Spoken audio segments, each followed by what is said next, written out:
Hello les paillettes, j'espère que vous allez bien. Bienvenue dans cette saison Summer. Et oui, je porte une cravate aujourd'hui, mais je vais vous expliquer pourquoi. Vous allez vite comprendre concernant le sujet et surtout le sujet qui est mon invité. Hello Basile. Et bonjour Carole. Bienvenue. Ça va? Bah top, et toi?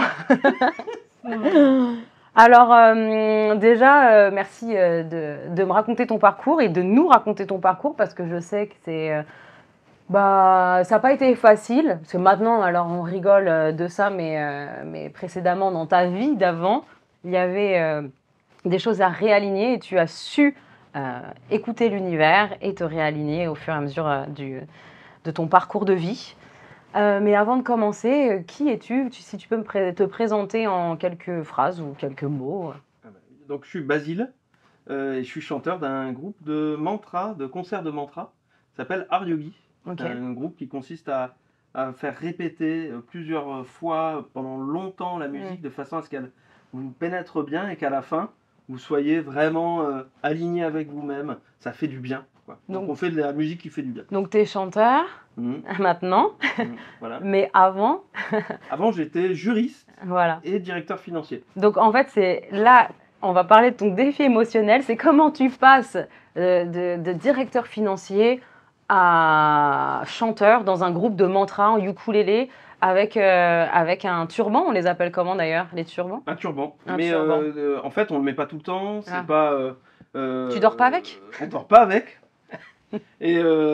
Donc non, c'est pas quelque chose qui est systématique. Il n'y a plus de forme systématique. Okay. Ça me plaît énormément dans ma nouvelle vie. C'est qu'on peut mettre le turban, mais on peut l'enlever aussi. Oui, bien sûr. C'est ça le truc. Donc, et du coup, alors comment on passe de directeur financier à avoir un groupe de Art Yogi, à avoir un groupe comme ça c'est quel genre de musique tu pourrais... C'est de la musique spirituelle. Spirituelle. En fait, toutes les musiques sont spirituelles au départ. Hein. Même de la musique classique, c'était ça le but. Hein. Au départ, les musiques, elles devaient être bien spirituelles. Bien sûr. Pour passer de directeur financier à musicien, en fait, ça se fait pas en une seule étape. Ah, j'imagine. J'imagine. Et puis, c'est aussi qu'en fait, on croit qu'on passe d'un état à un autre, mais on révèle juste ce qu'on est. J'étais déjà musicien avant de l'être. J'étais déjà, on va dire, détendu avant de l'être. Okay. On révèle simplement. Oui, bien sûr. On retire des couches. C'est un peu une âme d'enfant, parce que tu étais déjà musicien étant enfant? Oui. Tu faisais quoi comme... Du violon. Ok. Depuis à quel âge tu as fait du violon? 6 ans. Ok. Ça va très bien avec le parcours... Enfin, tes amis faisaient des instruments de musique dans ton parcours scolaire? Et pas vraiment, en fait. Ouais. J'étais un peu le seul, là, pour le coup. Et dans ta famille, ils sont musiciens? Non, mon père. Mon père, il fait de la guitare. Ok. Et petit, c'est ça qui est intéressant, il aurait voulu devenir guitariste professionnel. Ah, ok. Il n'est pas du tout devenu guitariste professionnel, mais au on va en de parler. Lui, il y avait quelque chose, ouais. Et c'est vrai que tu passes d'un monde cartésien à un monde spirituel. Croire que tu étais éveillé et que tu comprenais tes sensations avant en étant dans le monde de la finance. Ça, c'est ce que tu m'as évoqué lors de notre premier entretien. Parce que tu as eu un parcours heureux, dans le sens où tu étais un peu conventionnel. Hein, tu devais être conventionnel. J'étais ultra conventionnel, j'adorais les costumes. J'aimais bien les costumes, j'ai fait du droit. Okay. J'ai même insisté, alors que c'était pas quelque chose qui me faisait énormément plaisir, pour continuer mes études de droit, aller jusqu'au bout, faire mon master en droit européen. Donc vraiment, c'était quelque chose qui était assez clair pour moi. J'étais traditionnel, j'ai pas fait de choses dans ma vie particulièrement folles. Hein, c'était pas. Et puis il y avait cette petite voix. Toujours, on l'a tous. Hein, tous ceux qui changent, qui ont un parcours de vie différent, ils ont cette petite voix qui reste depuis le départ et qui continue et qui va prendre de l'ampleur, qui va s'exprimer, qui va se révéler en fait. Hein, c'est toujours la même chose. Donc au départ, j'étais dans une tradition et la petite voix, je la mettais de côté en me disant, de toute façon, ça sert à rien. Tes parents, ils t'apprenaient à écouter, ils vous apprenaient, parce que tu as 2 frères, hein, c'est ça? Vous êtes 3, et est-ce qu'ils vous ont éduqué un peu pour apprendre à avoir confiance en soi, comprendre cette petite voix, écouter son intuition? Est-ce que tu as une éducation intuitive? Non, ils ont une éducation plutôt dogmatique. C'est-à-dire, c'est à toi de faire ton chemin. Nous, on va pas t'aider. Il y a des règles sociales à respecter. On peut parler de tout. Donc il y avait cette idée qu'on pouvait parler de tout. Donc, Vous étiez sans tabou. sans tabou, mais alors sans tabou. Mais à un point qui était assez compliqué, c'est que finalement, il n'y avait pas de tabou. Mais du coup, on parlait de tout de manière intellectualisée. Donc un peu détaché.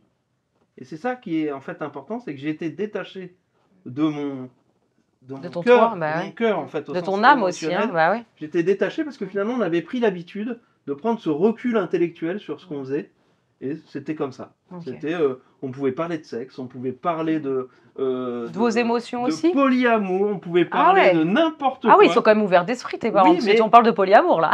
mais uniquement d'un point de vue intellectuel. Il ne s'agissait pas de dire que c'était soi, il ne s'agissait pas de dire... C'était l'environnement, voilà, en fait, on peut parler de tout. Donc ça, c'était quand même un environnement qui était riche. C'est-à-dire ça m'a permis de finalement de rester endormi. De me dire, non, je suis éveillé, je parle de tout, j'ai pas de problème, j'ai pas de tabou. Et puis c'est en fait... progressivement, j'ai eu une vie finalement classique, quoi. La vie, j'aurais pu vivre une vie classique toute ma vie comme ça. Ah ouais, t'aurais pu quoi. Si tu ne t'avais pas écouté cette petite voix. Et si j'avais pas fait du yoga, parce que le yoga, ça a vraiment été le Kundalini Yoga, ça a été la clé, quoi. Mais avant d'en dévoiler un peu plus sur ton parcours spirituel, c'est que dis-nous, parce que partage-nous ce que tes parents font comme métier, ainsi que tes deux frères. Juste pour te mettre dans le moule, mais pour vous donner en fait la clé dans quel monde aussi tu as pu évoluer et comment tu te sors d'un monde cartésien à un monde ultra spirituel, ultra connecté, à l'écoute de soi, de ses émotions, de la vie, et de la nature et de la musique. Donc, que fait ton papa et ta maman? Alors, mon papa et ma maman, ils sont à la retraite là maintenant, mais ils étaient, donc mon père était grammairien, prof d'université, il avait fait Normal Sup, c'était vraiment le parcours ultra classique, excellence de la République. Même si lui, il est passionné, hein. C'est que ça reste un passionné de sa grammaire. D'accord. Mais il est dans son bureau, il donnait cours, il revenait le soir, il était dans son bureau. C'était vraiment l'intellectuel pur jus. Voilà. Et puis ma mère, elle était journaliste financière.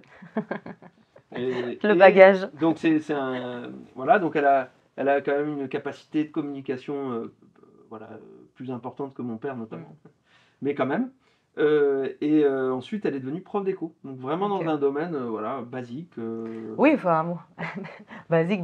Voilà. Et puis c'est quand même ancré tout ça. Hein. Et c'est bien ancré. Il n'y a pas ce travail sur il est quel signe astrologique ou tu vois, il n'y a pas de hasard. On croit à l'univers. Synchronicité. Tu vois, j'ai jamais entendu ces mots-là dans la bouche de mes parents. Quoi. Oui, tu comprends. Il est un peu Gémeaux, donc tu vois. Bah non, pas du tout. Il a jamais dit ça. Il ne dira jamais. Tu vois, il est Gémeaux, c'est pour ça. Non, bien sûr. Donc ça, et tes deux frères? Et mes deux frères, ils sont plus grands que toi. Non, toi, t'es au milieu? Moi, je suis au milieu. T'es au milieu, ok. Ouais. Donc, ton grand frère, qu'est-ce qu'il fait? Mon grand frère, lui, il a quand même... On n'est pas nos parents. Et on ne sera jamais nos parents. Bien sûr, dans n'importe quelle éducation. Mes frères n'ont pas ce côté aussi dogmatique, je dirais, même si ça a toujours été facile, finalement, l'éducation. Mais mon grand frère, il a fait une école d'ingénieur, il est devenu prof d'électronique et de physique à l'université. Et puis là, il reprend des études de médecine. Enfin, il y a un parcours il a fait une thèse. Il est prof à la fac. Il a été maître de conférence à l'université, comme son papa. Bien sûr. Même s'il y a des différences. Il a fait beaucoup de théâtre. Il était comédien aussi. Mais bon, il est resté quand même dans ce domaine-là. Et puis mon autre frère, lui, il a fait l'Institut Pasteur. Il est bactériologue. Mais quand pareil. Voilà. Et alors, il faut savoir qu'ils se sont mariés, chacun, avec des belles-sœurs, dont l'une est chirurgien pédiatrique et l'autre est maître de conf en éco à la fin. Voilà. Donc, en fait, c'est fou parce que ce parcours est quand même assez dingue. C'est pour ça que je voulais te présenter et je voulais aussi raconter ce que tu as pu vivre. C'est qu'en ayant un mode de vie et surtout un monde familial bien scellé, où tout le monde t'entoure quand tu es à table pour dîner, les repas de famille. Enfin, vous parlez vraiment d'un sujet assez ancré, des sujets ancrés. Mais toi, quand tu arrives avec ton petit ukulélé, tu veux faire ta chanson, comment tu as pris conscience qu'il était enfin temps de réaliser ton rêve d'enfant, ou en tout cas cette petite voix qui t'appelait depuis tant d'années? À quel âge d'ailleurs? À 27 ans, Mmh. j'ai commencé les cours. 27 ans, c'est tard, hein. Ça veut dire qu'on peut être endormi jusqu'à 27. Non, mais c'est pas si tard que ça. On Mais peut l'être sans problème. Donc d'ailleurs, il faut détendre tous les gens qui nous écouteront. Vous pouvez être endormi jusqu'à 27 ans, c'est pas un souci. même jusqu'à 30 ans, Même 40 jusqu'à ans, 30, voilà, 40, il y a pas Il d'âge. n'y a pas d'âge pour s'éveiller, en fait. Et ça, c'est intéressant. Et j'ai simplement fait un cours de Kundalini Yoga, qui est un yoga particulier qui consiste à agiter le corps, à le faire travailler en profondeur et du coup à créer un effet d'éveil par, par un nettoyage du corps, en fait, de tous les canaux, système lymphatique, système digestif, système immunitaire, tout est nettoyé. Ok. Ce nettoyage passe parfois par le fait de pleurer. J'ai pleuré énormément au début de cette cette pratique. J'ai fait des nettoyages et ça s'arrête jamais parce que quand on vit dans ce monde-là, en fait, tous les jours, on finit par être repollué mentalement, en fait, par tout ce qui nous arrive, nos pensées, etc. Donc tous les jours, on se nettoie. Ouais. Mais ça a été un retournement, quoi. Du jour au lendemain, je me suis éveillé à simplement me promener dans Paris, respirer, même si Donc parfois... le moment présent. Parce que c'est ça, c'est prendre conscience que le moment présent est précieux et qu'il faut écouter l'oiseau, ou même si c'est un pigeon. Non, on c'est ça écoute en fait. le pigeon, mais j'ai eu des expériences qui sont des expériences de LSD. Sans en prendre. Hein. Sans en prendre. Je précise à tous les auditeurs, il n'y a pas de drogue. Non, ouais, voilà. Le yoga serait ma drogue. Voilà. C'est vrai que c'est pas mal comme question, ça, je n'y avais pas pensé, parce que on ne prend pas de drogue dans ce monde-là, malgré tout. Hein. Non. Mais toi, tu n'as jamais pris, ça t'a jamais éveillé à ce monde spirituel. Ça, c'est marrant, on n'en a jamais échangé là-dessus. Mais Non, j'ai pas eu cet éveil-là, cet alignement. Une fois qu'on est bien éveillé, on est aligné avec le moment présent, et on s'ouvre en fait à toutes les expériences. Et du coup, comme on s'ouvre aux expériences, on a une intuition qui est décuplée. Et c'est cette intuition-là qui m'a permis en fait de commencer à naviguer vers soi. Bien sûr. Quelles ont été les démarches progressives, bien sûr, que tu as dû mettre en place, établir autour de toi pour pouvoir arriver à mettre, tu sais, à vivre de la musique, entre guillemets. Oui. C'est-à-dire que tu passes de DAF, de directeur financier, à devenir prof de Kundalini, parce que c'est ce qui s'est passé, en fait. Hein, c'est ça, tu es devenu après prof de Kundalini. Donc, tu es parti... Comment tu l'as annoncé à tes parents? Alors, c'est pas rien n'est... tout est progressif. Rien n'est immédiat. Bien sûr. Et on garde des morceaux de la vie d'avant. Pour ne jamais lâcher la proie pour l'ombre. Parce que et c'est ça qui est intéressant dans le Kundalini Yoga, c'est que ça vous déracine pas, ça vous déstructure pas, ça vous permet de changer dans une durée tout à fait humaine. Bien sûr. Donc par exemple, je garde encore des points d'ancrage en termes de métier, pour l'aide par exemple aux handicapés, ce que je fais notamment aux déficients visuels. Donc on garde des liens avec sa vie d'avant, ça c'est bien. Parce que ta femme, tu peux nous partager aussi le métier de ta femme qui est... Elle est comptable. Voilà. Mais elle a d'autres métiers. Ah! Elle a d'autres choses, parce que ma femme et moi, c'est ça qui se passe, c'est qu'on est plusieurs choses. Et d'ailleurs, je pense que tous les êtres humains, on est plusieurs choses. On l'est, bien sûr. Mais tu as quand même un point d'ancrage, un pilier, quand même qui te rassure et qui fait que tu ne pars pas trop loin non plus. Non, mais c'est sûr que grâce à ma femme, là, c'est sûr. Tu vois, il y a un pilier quand même, c'est ancré. Voilà. Il te faut quand même de l'ancrage malgré tout. Parce que toi, tu es parti quand même assez loin. Et d'ailleurs, dans les expériences, parce que j'en étais aux expériences, quasiment, en fait, très vite, donc... il suffisait d'une séance de Kundalini Yoga par semaine pour vivre de manière extrêmement intense dans le présent toute la semaine. Sans faire du Kundalini Yoga tous les jours.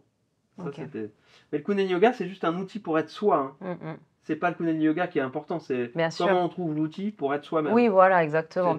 C'est une pratique de temps en temps. Voilà, il y a le Kundalini Yoga, mais il peut y avoir d'autres gens qui font, j'en sais rien, de la comédie, qui vont sur scène, qui font du théâtre. Peu importe en fait, quel est l'outil qui vous permet d'être le plus proche de vous-même et en dialogue avec vous. Parce que c'est le dialogue qui crée la découverte de soi. Comment tu l'as annoncé à tes parents, tes frères? Alors, ça a été tellement intense que j'ai pas eu à l'annoncer. C'est-à-dire que j'ai fait pousser mes cheveux.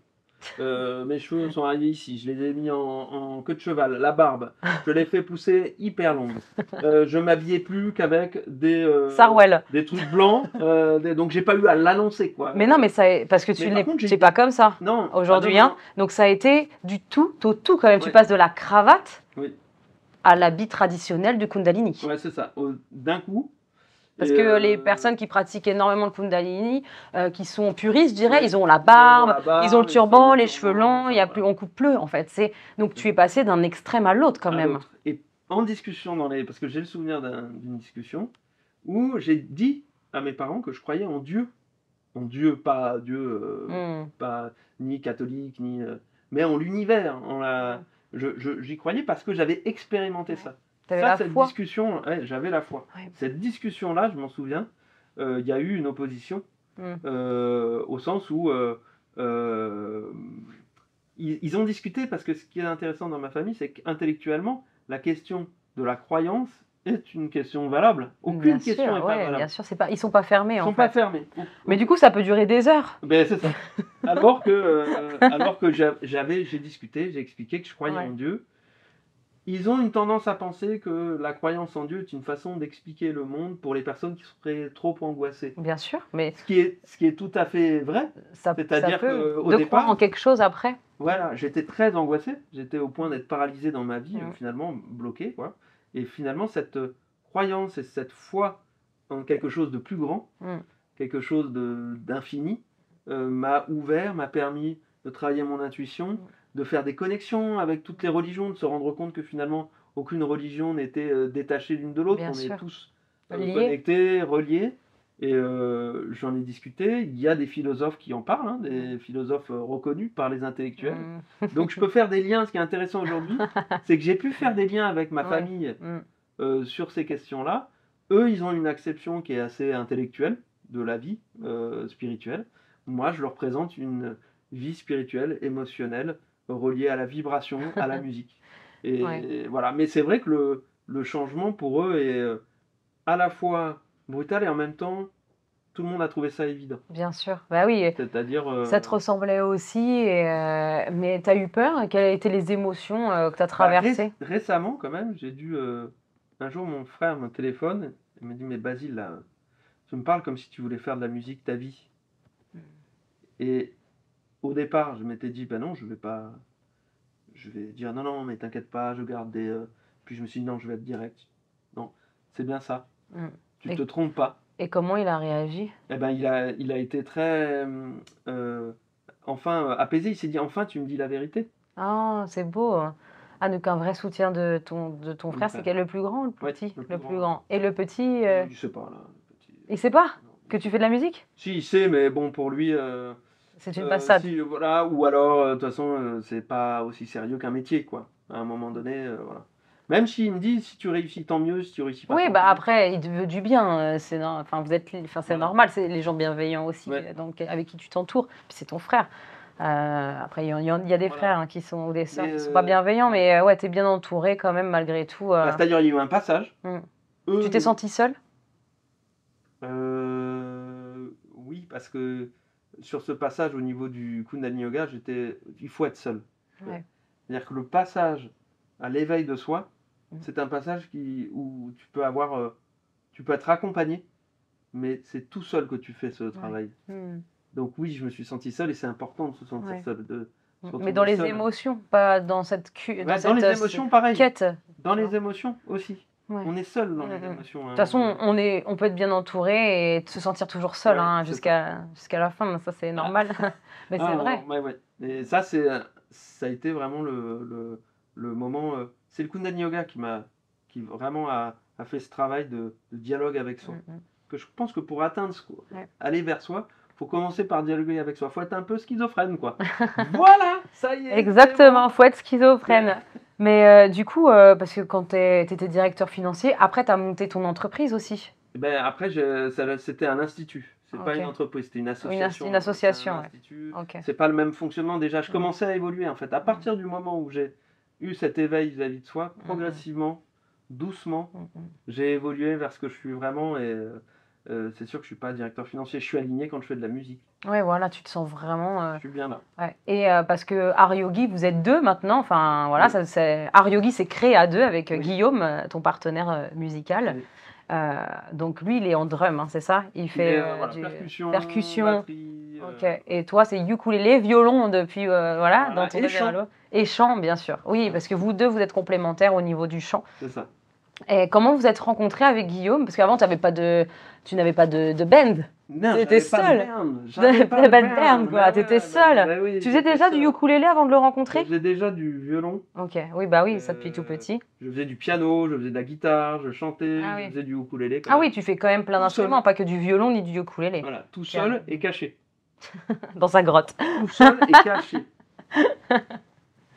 Parce que c'était pour moi, et d'ailleurs c'est un élément essentiel, c'est qu'en fait, pourquoi j'adore faire de la musique, c'est parce qu'en fait ça me soigne, ça me fait du bien, ça me transporte, ça me... La musique peut soigner tout le monde, les 8 milliards de personnes sur Terre. La musique, ça soigne. La musique, c'est génial parce que c'est universel. Mm.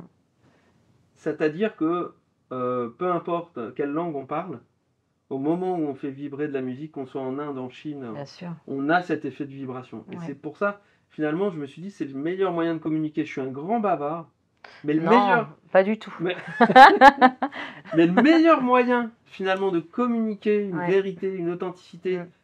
universelle, c'est la le musique. chant. C'est La musique, c'est, quoi, bah oui. le chant, la vibration. Bien sûr. Et tout le monde le ressent. Donc la musique, elle vibre en fait, et après, elle te procure une sensation, elle te fait dégager des hormones de bien-être. Elle est fait. Alors, bon, quand je joue, oui.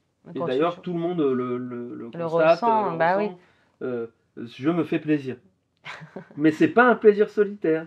Ah, Donc, on se trompe pas. c'est un plaisir musical. C'est un plaisir Il musical. fallait qu'il nous sorte au moins une blague. Elle est là. Elle est pas du tout tendancieuse. C'est Bah, un non, plaisir, c'est un plaisir, voilà, communicatif. C'est un plaisir communicatif. Voilà. Partagé. Voilà. On partage ça. Ça, c'est...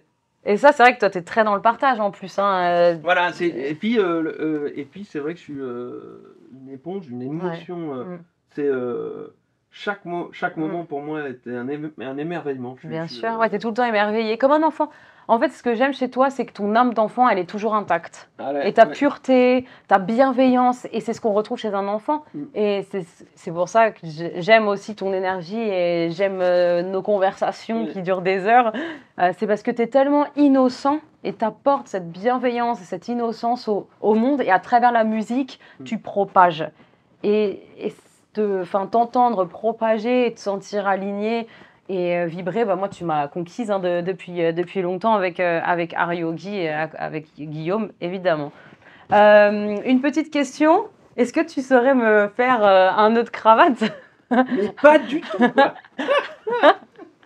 Mais alors là, les champions... Je t'ai choisi la meilleure cravate là, dans le dressing alors là, de mon copain hier.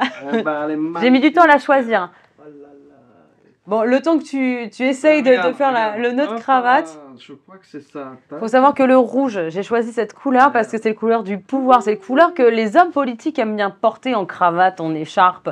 Et c'est pour ça que c'est un petit clin d'œil. Ça habille beaucoup en bleu marine, les Français aussi, hein, mais ça c'est... Et puis le rouge, c'est... Ah, mais si, ça y est, attends. Alors, il a perdu. Ça fait combien de temps que tu mets plus de cravate? Ça fait 10 ans, là. Et voilà. Et voilà, en 10 ans de non-pratique... Par contre, retirer tes chaussures, ça tu sais faire. Mec, sans problème. Je peux le faire, par contre, ça. Vous allez rigoler là. Ça, c'est parti là. Mais vraiment, c'est un piège terrible. Là. Je me suis dit que c'était une bonne idée de te challenger avec une cravate. Ah, attendez. Ah, il a le nœud. Voilà, bim. Et ben voilà. Et ben... Et alors après, par contre, il faut tirer normalement parce que tout est... Ah, je ne sais pas. Hein. Ça me fait penser un peu à Pretty Woman quand elle lui met sa cravate. J'ai inversé. Voilà. C'est tout ce qui se passe dans sa tête quand il fait de la musique. J'ai carrément inversé. Et ben, voilà. Et ben voilà. Donc en 10 ans, vous voyez, quand on est aligné avec soi-même, on ne sait plus.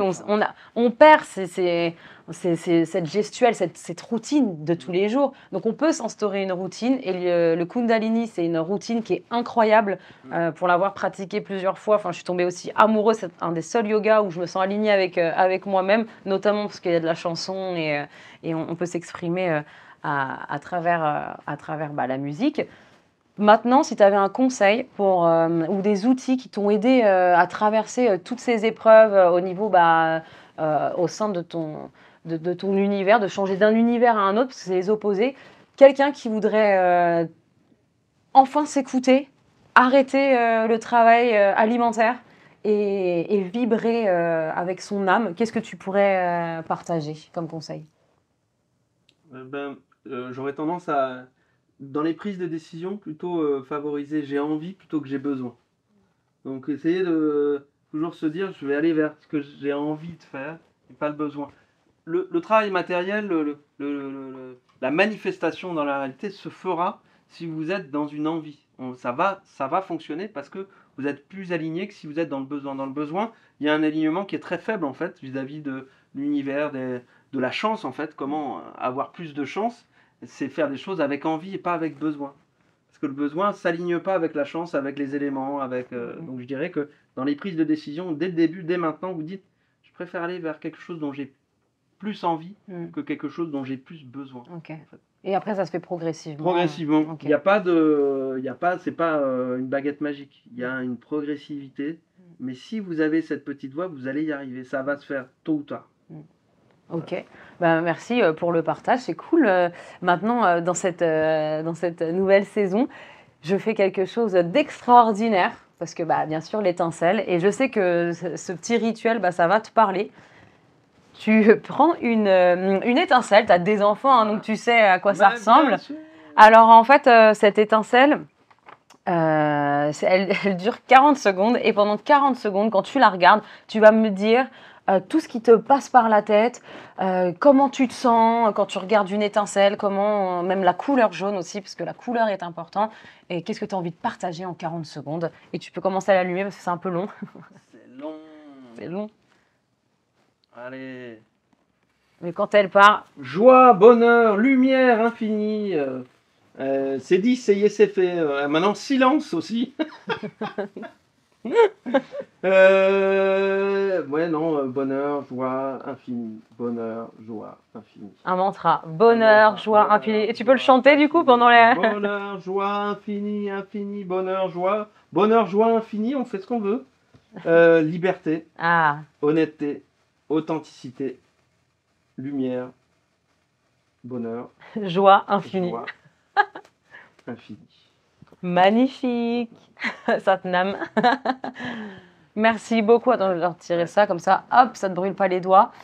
Merci beaucoup pour ton partage, pour tout ce que un peu cette transition que tu as pu faire, parce que c'est quand même le travail d'une vie. Hein. Quand tu disais 27 ans, moi je trouve que c'est très jeune pour prendre conscience, et tu as réussi à prendre conscience plus tôt que certaines personnes grâce au Kundalini, grâce à un cours de Kundalini Yoga. Et puis maintenant, Aryogi sur toutes les plateformes, on peut t'entendre partout avec Guillaume, tous les festivals. Et merci beaucoup pour tout ton partage. Merci, Garde. De rien. Merci les paillettes d'avoir regardé cette vidéo, commentez si vous aussi la musique ça vous fait vibrer, et j'espère que vous allez écouter Aryogi pour vous puissiez comprendre l'impact que ça a sur vos émotions aussi, parce que ça a changé, ça a transformé, et j'y mets beaucoup de cœur quand je vous dis ça. C'est depuis que j'ai rencontré Guillaume et Basile, ça a vraiment changé ma vision sur la musique, et surtout je connais tous leurs mantras par cœur et ça me fait du bien. Donc n'hésitez pas à aller regarder. Merci beaucoup, je vous embrasse bien fort, et n'oubliez pas qu'une seule étincelle peut rallumer un feu de joie. À très vite, bisous paillettes. Merci beaucoup.